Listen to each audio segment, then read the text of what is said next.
C Joseph Vijay எனும் நான்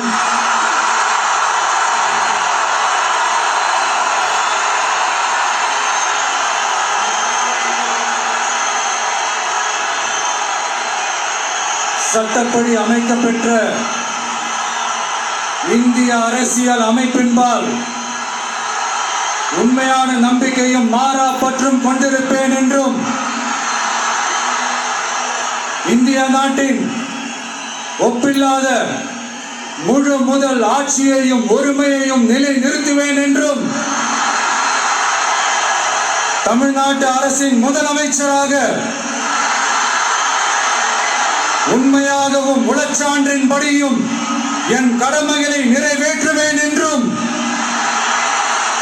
அரசியல் அமைப்பிற்கும் சட்டத்திற்கும் இணங்க அச்சமும் ஒருதலை சார்பும் இன்றி விருப்பு வெறுப்பை விலக்கி பலதரப்பட்ட மக்கள் அனைவருக்கும் நேர்மையானதை செய்வேன் என்றும் ஆண்டவன் மீது ஆணையிட்டு உறுதிமொழிகிறேன்.